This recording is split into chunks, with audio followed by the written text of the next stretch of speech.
നടക്കുകയാണെന്നുണ്ടെങ്കിൽ നിന്റെ കുടുംബചരിത്രവും പബ്ലിക്കിൽ വരും അനീഷ. എത്ര എനിക്ക് പറയാനുള്ളൂ.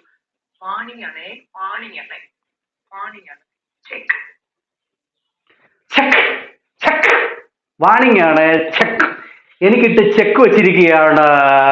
ആര്? ഞാൻ ഇതുവരെ മേഡം മേഡമെന്നെ വിളിച്ചിട്ടുള്ളായിരുന്നു കേട്ടോ. ആ ഒരു താത്ത.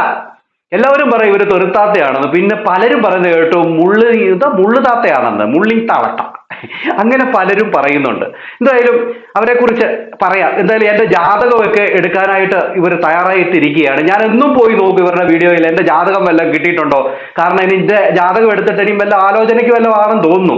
എന്തായാലും നിങ്ങളുടെ ഫാമിലിയിൽ നിന്ന് എനിക്കൊരു ആലോചനയുടെ ആവശ്യമില്ല എന്ന് ആദ്യം തന്നെ അങ്ങോട്ട് പറയട്ടെ. ഞാൻ എത്ര ദിവസം കൊണ്ട് വെയിറ്റ് ചെയ്യാന്നറിയാമോ എന്റെ ജാതകം നിങ്ങൾ കൊണ്ടുവരുന്നു എന്ന് നോക്കിയിട്ട്. പിന്നെ എന്റെ ഗ്രഹനില അത് നിങ്ങൾ കണ്ടുപിടിക്കുമെന്നൊക്കെയാണ് പറയുന്നത്. കാരണം എന്ന് വെച്ച് കഴിഞ്ഞാൽ സോഷ്യൽ മീഡിയയിലെ എന്താ പറയുക, അങ്ങ് ജഡ്ജിയാണ്. എല്ലാവർക്കും എതിരെ അങ്ങ് സംസാരിക്കാൻ വേണ്ടിയുള്ള ഒരു ജഡ്ജി. പിന്നെ ഭീഷണിപ്പെടുത്തലുണ്ട് കേട്ടോ. ഇവരുടെ ഫോട്ടോ ഇവരുടെ വീഡിയോ ഒക്കെ പ്രചരിപ്പിച്ചു കഴിഞ്ഞാൽ ചാനൽ അടുപ്പിച്ച് കളയുമെന്നൊക്കെ പറഞ്ഞുള്ള ഒരു ഭീഷണിയോടെ വെച്ചിട്ടുണ്ട്. അപ്പൊ ആരും അങ്ങനെ മുതിരത്തില്ലെന്നുള്ള ഒരു ധാരണയാണ് ഇവരുടേത്. ഓക്കെ, അതവിടെ നിൽക്കട്ടെ. ഇവരൊക്കെ കാരണം ഇപ്പൊ രേണുസുതിയെ ഐസിയുവിൽ അഡ്മിറ്റ് ആക്കിയിരിക്കുകയാണെന്നുള്ള വിവരമാണ് അറിയാനായിട്ട് സാധിച്ചത്.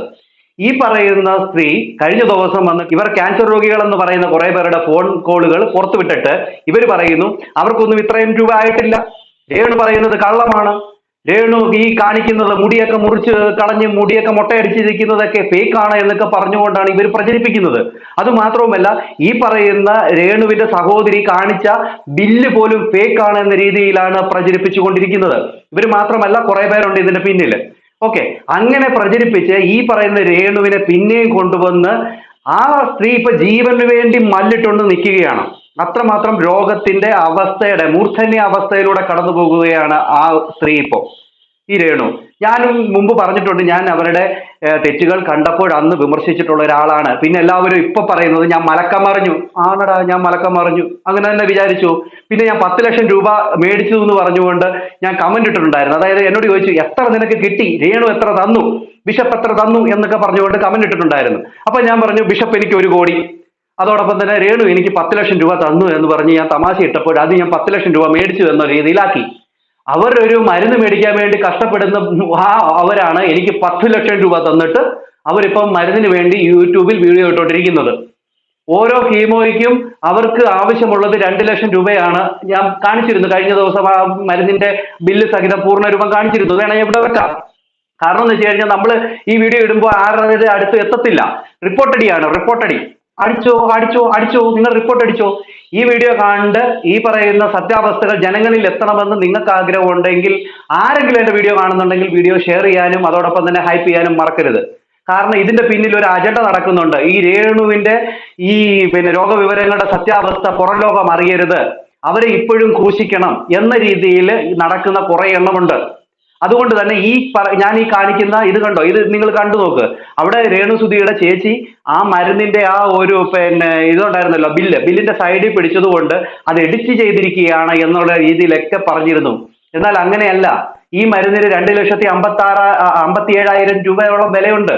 എന്നാൽ ഇവർക്ക് ഈ പറയുന്ന SIT ഹോസ്പിറ്റലിന്റെ ഈ മെഡിക്കൽ ഷോപ്പിൽ നിന്ന് മേടിച്ചത് കൊണ്ട് തന്നെ ഇവർക്ക് ഡിസ്കൗണ്ട് സഹിതം കിട്ടിയിട്ടുണ്ട്. 54,000 സംതിങ് രൂപ ഇവർക്ക് ഡിസ്കൗണ്ട് കിട്ടിയിട്ടുണ്ട്. അങ്ങനെ 2,02,000 സംതിങ് രൂപയാണ് ഈ മെഡിസിൻ അവർ കൊടുത്തിരിക്കുന്നത്. അതുപോലും ഫേക്ക് ആണെന്ന് പറഞ്ഞുകൊണ്ട് ഇവരെ നിരന്തരം അറ്റാക്ക് ചെയ്തുകൊണ്ടിരിക്കുകയാണ്. ഇതൊക്കെ സഹിക്കുന്നതിന് ഒരു പരിധിയുണ്ട്. എടാ, രേണു കാണിച്ചിരുന്ന കൊള്ളരുതായ്മകൾ വിമർശിച്ചു, അതൊക്കെ ഓക്കെ, അതൊക്കെ നമുക്ക് അംഗീകരിക്കാം. പക്ഷെ ഇപ്പോൾ അവർ രോഗശൈലിയിൽ അവരുടെ ജീവന് വേണ്ടി മല്ലിടുമ്പോൾ പേഴ്സണൽ ഗ്രഡ്ജ് വെച്ചിട്ട് അവരോട് ഈ കാണിക്കുന്ന തെമ്മാടിത്തരം ഒരിക്കലും നമുക്ക് അംഗീകരിച്ചു കൊടുക്കാൻ പറ്റത്തില്ല. ഈ പറയുന്ന ഈ തള്ളയുണ്ടല്ലോ, ഈ തള്ള പറഞ്ഞൊരു കാര്യമുണ്ട്, എന്തോ ഞാൻ പലരുടെയും ചാറ്റുകളൊക്കെ അങ്ങോട്ട് പുറത്തു വിടുമെന്ന്. ഇവര് നല്ല രീതിയിൽ ഇരിക്കുമ്പോൾ പലരുടെ കയ്യിൽ നിന്ന് എന്താ പറയുക, അവരയച്ച മെസ്സേജുകൾ, അവരയച്ച എന്തെങ്കിലും കാര്യങ്ങളുണ്ടെങ്കിൽ എല്ലാം ശേഖരിച്ചു വെക്കും. എന്നിട്ട് ഒരു ദിവസം അങ്ങോട്ട് അവരുമായിട്ട് ആരെങ്കിലും സഹകരിക്കാതിരിക്കും, ഇതൊക്കെ എടുത്ത് അങ്ങോട്ട് ഇടുമെന്ന് കാണിച്ചങ്ങോട്ട് ഭീഷണിപ്പെടുത്തും. ഇതാണ് ഇവരിപ്പോ പറഞ്ഞുകൊണ്ടിരിക്കുന്നത്. ഇവരിപ്പം ബിഷപ്പിനെതിരെ പറയുന്നത് ഇത് തന്നെയാണ്. അങ്ങോട്ട് എടുത്ത് ഞാൻ കാണിക്കുമെന്ന്. അന്ന് രേണുസുതിക്കെതിരെ വീഡിയോ ചെയ്യാനായിട്ട് ഇവര് സഹിതം പലരും ഈ പറയുന്ന ബിഷപ്പിന്റെ അടുത്ത് കോണ്ടാക്ട് ചെയ്തിട്ട് നല്ല അവരുടെ കണ്ടന്റുകൾ എടുത്തിട്ട് വീഡിയോ ചെയ്ത ആൾക്കാരാണ്. അന്നേരം ഈ പറയുന്ന ബിഷപ്പിന്റെ അടുത്ത് നിന്ന് എന്തൊക്കെയാണ് ബിഷപ്പെ താ വിവരങ്ങൾ എന്ന് പറഞ്ഞ് മേടിച്ചെടുത്ത് വീഡിയോ ഇട്ടിട്ട് ഇപ്പൊ പറയുകയാണ് ബിഷപ്പ് കൊള്ളരുതാത്തവനാണ് എന്ന രീതിയിൽ വരുത്തി തീർക്കുകയാണ് ഇവർ. പിന്നെ ഇവർ പറഞ്ഞ ഒരു കാര്യമുണ്ട് ഇതിന്റെ അകത്ത്, കിച്ചു എഴുതി എന്തോ ഒരു ഒപ്പിട്ട് കൊടുത്തു കഴിഞ്ഞാൽ ഇവര് എന്താ പറയുന്നത്, അവനെ വെച്ചോണ്ട് വീഡിയോ ഇടിയിച്ച് 1 കോടി രൂപ എങ്ങാണ്ട് മേടിച്ചിട്ട് അതിൽ 10 ലക്ഷം രൂപ കെട്ടിവെച്ച് ഞങ്ങൾക്കെതിരെ കേസ് കൊടുക്കുമെന്ന്. കൊള്ളാമല്ലോ നിന്റെ കാര്യം. നീ ഇങ്ങനെ പലർക്കെതിരെയും ഇങ്ങനെ പൈസ സമ്പാദിച്ചിട്ടുണ്ടെന്നുള്ള കാര്യം പുറത്തു വന്നിട്ടുണ്ട്. എന്തായാലും അത് നിങ്ങളൊന്ന് കേൾക്കണം. ഞാൻ എന്തായാലും ഒരു വീഡിയോ നിങ്ങൾക്ക് വെച്ച് തരാം. അത് കാണുമ്പോഴല്ലേ നിങ്ങൾക്ക് മനസ്സിലാവും. പിന്നെ ഇവരെ പൊക്കിക്കൊണ്ട് നടക്കുന്ന കുറെ പേരുണ്ട്. കാരണം ഇവർ പറയുന്നതെല്ലാം അങ്ങ് ശരിയാണ്, ഇവർ സത്യസന്ധമായിട്ടുള്ള കാര്യമേ പറയത്തുള്ളൂ എന്നൊക്കെയാണ് പലരും പറയുന്നത്.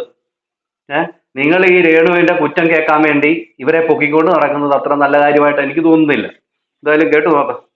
ഈ യൂട്യൂബിൽ അവരുടെ മാംസം വാരി തിന്നുന്ന ഷഫീന എന്ന് പറയുന്ന ഷഫീന ബീവി എന്ന് പറയുന്ന സ്ത്രീ ജനങ്ങൾക്ക് തന്നെ അപമാനമായി ഈ ക്രൂക്കഡ് ലേഡി 10 പൈസ അവർക്ക് കൊടുക്കുന്നുണ്ടോ? അവരുടെ ഈ രേണുസുതി എന്നുള്ള ഒരു തമ്മയിൽ വെച്ച് തന്നെ ലക്ഷക്കണക്കിന് രൂപ സമ്പാദിച്ച ഒരു ക്രിമിനൽ, ഒരു ചെകുത്താനാണ് ഷഫീന ബീവി എന്ന് പറയുന്ന യൂട്യൂബർ.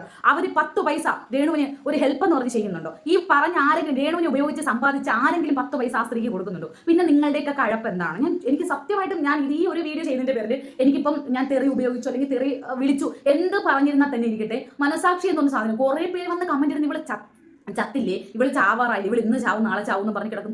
ഞാൻ ഈ കേരളത്തിലുള്ള മൊത്തം പ്രതിസന്ധി രേണു മരിച്ചാൽ തീരുവോ? കേരളക്കാരുടെ മൊത്തം പ്രതിസന്ധി രേണു മരിച്ചാൽ തീരുവോ? കുറെ പേര് പറയുന്നത് ഞങ്ങളുടെ കുട്ടികളൊക്കെ മൊബൈൽ ഉപയോഗിക്കുന്നതാണ്, ഞങ്ങളുടെ കുട്ടികൾക്കൊക്കെ ഫോൺ കൊടുക്കണം, അശ്ലീലമാണ് കാണിക്കുന്നത്. ഇന്ന് ഒന്ന് സെർച്ച് ചെയ്ത് അല്ലെങ്കിൽ വിരൽ തുമ്പൊന്ന് ടച്ച് ചെയ്താൽ നമ്മുടെ മക്കൾക്ക് കാണാൻ പറ്റാത്ത എന്താണ് സോഷ്യൽ മീഡിയയിൽ ഇല്ലാത്തത്? പച്ചയ്ക്ക് കാണിച്ചു കൊടുക്കുമ്പോൾ 10 വയസ്സായ ഒരു കുഞ്ഞിന് പോലും ഇന്നറിയാം. അസുഖ കിടക്കയില് അവരുടെ കുറെ പേര് ഷഫീന ബീവി എന്ന് പറയാം. ഷഫീന ബീവി ആരാ? അതല്ല, നീ ആരാ? നീ ഓൺലൈൻ ജഡ്ജിയോ? നിനക്ക് ആദ്യം നിന്റെ ചട്ടുകാല് പറയുന്നുണ്ടല്ലോ, നീ നിന്റെ ചട്ടുകാലിന്റെ സർട്ടിഫിക്കറ്റ് കാണിക്കുക. നീ കുറെ പേരെടുത്ത് പറയുന്നുണ്ട് നിനക്ക് നീ മെഡിസിൻ കഴിക്കുന്നുണ്ടെന്ന്. ഷഫീന ബീവി നിന്നോടാണ്, നീ മെഡിസിൻ കഴിക്കുന്നു എന്ന് പറയുന്ന തള്ളേ. നീ എന്ത് മെഡിസിനാണ് കഴിക്കുന്നത്? ബ്രാൻഡിന്റെ ആണെങ്കിൽ ഞങ്ങളെ കാണിക്കണ്ട കേട്ടോ. നീ എന്ത് മെഡിസിനാണ് കഴിക്കുന്നത്? നീ രോഗിയാണെന്നുള്ളതിന്റെ തെളിവ്, നീ മെഡിസിൻ കഴിക്കുന്നു. നിനക്ക് മെഡിസിൻ ഉള്ള നിന്റെ ആദ്യത്തെ 1 ലക്ഷത്തിന്റെ ചാനൽ അടിച്ചു പോയപ്പോൾ നിന്റെ മെഡിസിൻ മുടങ്ങിയെന്ന് പറയുന്നു. നീ കഴിക്കുന്ന മെഡിസിന്റെ പ്രിസ്ക്രിപ്ഷൻ ഞങ്ങളൊന്ന് കാണിക്കാവോ പബ്ലിക്കായിട്ട്? നീ ഇന്ത്യക്കാരിയാണോ? നീ ഇവിടെ നീ തീവ്രവാദിയാണെന്നാണ് ശാരിക എന്ന് പറയുന്ന ചേച്ചിയുടെ വീഡിയോയിൽ ഞാൻ കണ്ടത്. നിന്റെ അഡ്രസ്സ് കിടക്കുന്ന ഫിൻലൻഡ് ആണ്, നീ ഫിൻലൻഡുകാരി എന്നാണ് നിന്റെ ഐഡന്റിറ്റിയിൽ കാണിക്കുന്നത്. നീ ആരാ? നീ ശരിക്കും തീവ്രവാദിയാണോ? നിന്റെ ഐഡന്റിറ്റി, നീ താമസിക്കുന്ന സ്ഥലം, നിന്റെ പാസ്പോർട്ട്, നിന്റെ ഐഡന്റിറ്റി എല്ലാം പരിശോധിക്കേണ്ടിയിരിക്കുന്നു. നീ മാവോയിസ്റ്റ് ആണ് സ്ത്രീയെ, നീ മാവോയിസ്റ്റ്. ഞങ്ങളുടെ രാജ്യത്തെ തകർക്കാൻ വേണ്ടി ഇവിടെ വന്ന് കൂടിയിരിക്കുന്ന മാവോയിസ്റ്റ് ആണ് ഈ സ്ത്രീ. മനസ്സിലായില്ലേ? മറ്റുള്ളവരുടെ വികാരത്തിനും സങ്കടത്തിനും ഒന്നും ഒരു വിലയും കൊടുക്കാതെ ഒരു വൃത്തികെട്ട സ്ത്രീ വന്നിരുന്നുണ്ട് കുറെ ആൾക്കാരെ കൊണ്ട്. ഈ ഷഫീന ബീവി വിളിപ്പിക്കുന്ന ആരെ കൊണ്ടാണ് നിങ്ങൾക്ക് അറിയാമോ? അവരുടെ ഗ്രൂപ്പിൽ തന്നെ AKSM എന്ന് പറഞ്ഞാൽ അവരുടെ ഗ്രൂപ്പിൽ തന്നെയുള്ള ആളുകളെ കൊണ്ടാണ് വിളിപ്പിക്കുന്നത്. വിളിപ്പിച്ചിട്ട് ഷഫീന ബീവി സംസാരിപ്പിക്കും, ക്യാൻസർ ആയിരുന്നു, ഇത്ര രൂപ ചെലവായി. അവളുടെ സകല ഉടായ്പ എനിക്കറിയാം. അവരങ്ങനെയാണ് ചെയ്യുന്നത്. അവരുടെ ഗ്രൂപ്പിലുള്ള ആൾക്കാരെ ചട്ടം കെട്ടിയിട്ട് ഫോണിൻ പരിപാടി എന്ന് പറഞ്ഞ് ചെയ്യിപ്പിക്കുന്നതാണ്. എന്തിനാണ്? കുറച്ച് ഞം വെക്കണം. വല്ല സെപ്റ്റിക് ടാങ്കും തുറന്നിട്ട് കൈയിട്ട് വാരി തിന്ന സ്ത്രീയെ. ഇതിനേക്കാളും ഭേദം അതാണ്. ഇതിനേക്കാൾ എത്രയോ ഭേദമാണ്. നാണമുണ്ടോ? മുതുക്കായില്ലേ? ഫിൽറ്റർ ഇട്ട് പുട്ടി അടിച്ച് വന്നിരുന്ന പിന്നെ കൊച്ചു പെണ്ണാണെന്നൊന്നും കണ്ണിന് കാഴ്ചയുള്ളവർക്ക് ഇതാവും കേട്ടോ. കണ്ണിന് കൃഷ്ണമണിക്കും പിന്നെ കോർണിയക്കൊന്നും തിമിരം ബാധിച്ചിട്ടില്ലാത്തവർക്ക് മനസ്സിലാവും നീ മുതുക്കിയാണെന്ന്. ഒരു പൊടി കിടങ്ങിക്കൂടെ? ഈ മറ്റു കുട്ടികളുടെ വസ്ത്ര സ്വാതന്ത്ര്യത്തെയും മഞ്ജു പിള്ളയുടെ മകളെ പോലുള്ള കുട്ടികളുടെ വസ്ത്ര സ്വാതന്ത്ര്യത്തെയൊക്കെ ചോദ്യം ചെയ്യുമ്പോൾ നീ ഷിമ്മി ഇട്ടോണ്ട് വന്നിരുന്നാണ് ഇത് ചെയ്യുന്നുള്ള ബോധ്യം കൂടെ നിനക്ക് വേണം കേട്ടോ. കേട്ടല്ലോ നിങ്ങള്. അങ്ങനെ കുറെ പേരെ ചട്ടം കെട്ടിയിട്ട് അവരെയും കൊണ്ട് ഫോൺ വിളിപ്പിച്ചിട്ട് ഇങ്ങനെ ഓരോ വീഡിയോ ഇട്ടോണ്ടിരിക്കുകയാണ്. ഇത് പലർക്കും അറിയാം. പലരും ഇവർക്കെതിരെ കാര്യങ്ങൾ പറയുന്നുണ്ട്. ഞാൻ ഇവരെ മേഡം എന്നല്ലാതെ വേറൊന്നും വിളിച്ചിട്ടില്ലായിരുന്നു. പക്ഷെ ഉള്ള റെസ്പെക്ട് ഇവർ കളഞ്ഞു. എന്റെ ജാതകം എടുക്കാനായിട്ട് തിരിച്ച് ഇവർ ജാതകം എടുത്തോണ്ട് വരട്ടെ. പിന്നെ ജിനൂസിന്റെ ജാതകം എടുക്കാൻ അന്ന് പോയായിരുന്നു. ഏതാ? ജിനൂസ് ബ്ലോഗിന്റെ. അന്ന് അവിടെ പോയി മുള്ളിയിട്ട് വന്ന ആളാണ്. അതുകൊണ്ട് തന്നെ എന്റെ ജാതകം എടുക്കാനും ഒക്കെ വരുമ്പോൾ മുള്ളാൻ തയ്യാറായിട്ട് തന്നെ വരണം എന്നുകൂടെ പറയുകയാണ്. അടുത്തൊരു വീഡിയോ കാണാം. അതുവരേക്കും എല്ലാവർക്കും